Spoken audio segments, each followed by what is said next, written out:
اعوذ باللہ من الشیطان الرجیم، بسم اللہ الرحمن الرحیم۔ السلام علیکم ناظرین، آپ دیکھ رہے ہیں اسلامک پوسٹ۔ امید ہے آپ سب خیریت سے ہوں گے۔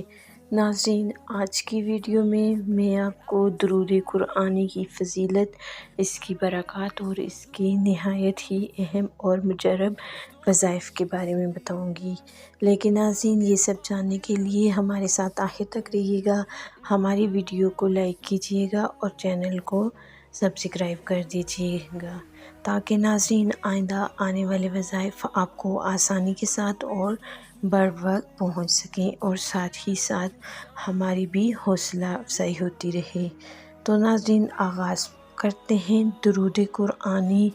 درود ناظرین، اس درود پاک کے الفاظ میں یہ کہا گیا ہے کہ اے اللہ، قرآن پاک کے الفاظ کے برابر نبی کریم صلی اللہ علیہ وآلہ وسلم پر صلوات بھیج، اسی لیے اسے درود قرآنی کہا جاتا ہے۔ اس درود کے پڑھنے والے پر اللہ تعالیٰ کی بے پناہ رحمت ہوتی ہے، کیونکہ اس درود کے ساتھ اللہ کی رحمت کا خاص دخل ہے۔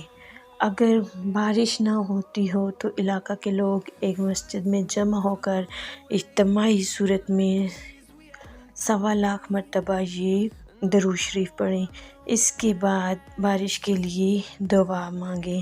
انشاءاللہ تعالی بارگاہ رب العزت میں دعا قبول ہوگی اور رحمت ربی کا بادل آسمانوں پر چھا کر برسنا شروع کر دے گا۔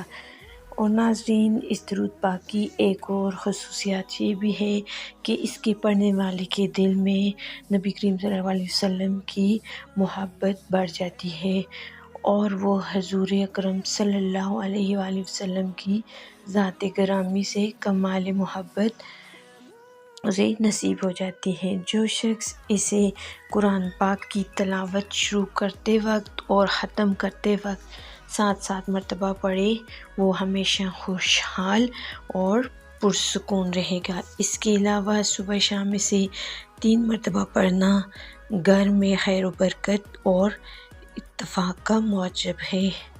ناظرین، یہ بہت ہی مجرب اور پر اثر درود ہے۔ تو ناظرین، درود قرآنی کی فضیلت، اس کی برکات اور اس کے وظائف کے بارے میں جان کر آپ کو کیسے لگا؟ اپنی قیمتی رائے کا اظہار کمنٹ باکس میں ضرور دیجیے گا۔